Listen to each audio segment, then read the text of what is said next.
So, do you think that the nuclear, what we call the nuclear family, is in danger today, especially with transgenderism and this?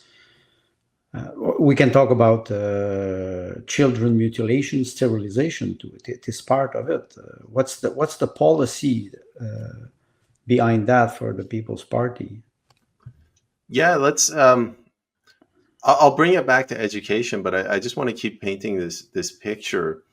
I was talking to Emily Duggan. She's the girl that told Justin Trudeau get the blank out of this province, but she ran for school board trustee, and she said that she grew up in a two-parent household, and they're a two-parent household, but most of the parents now, they're divorced, and when you're divorced, like, you can't lean on the other spouse. For example, that woman with the vertigo that went to the US, she can't as easily do that if she wasn't married. So there's a stability.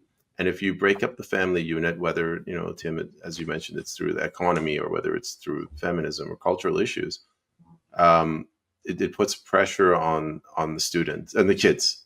And you get things like transgenderism. Like, you can't keep on top of these things.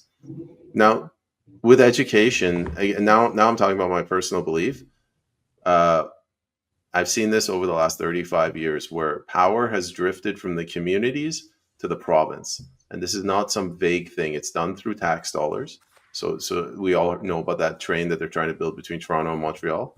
That's provincial tax dollars that's going into the city's coffers, and the city's picking winners and losers, in this case, Toronto and Montreal. I've spoken to a lot of people up north in BC. They're saying the same thing. Like, money goes to Vancouver, goes to Victoria. They don't get any doctors. They don't get any stadiums or rec centers or things like that. With education, before, like, there was a sense of community. Even if the money went to the province, it came down or went to the municipality, that school belonged to the parents in that neighborhood, not even the municipality, that neighborhood. The unions negotiated directly with the school board or the school for teacher salaries, so there was more engagement, interaction, and there was a sense that the teachers were hired by that school, not the city.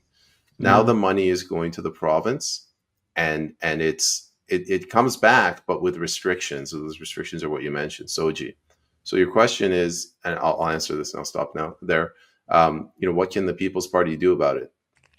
Technically, very little, because it's a provincial jurisdiction, but through transfers, you can at least come in and you can apply pressure, get these lobbyists out.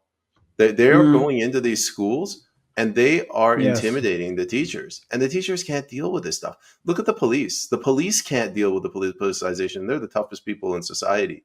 Obviously, some woman with librarian glasses is not going to be able to push back against this LGBTQ lobby.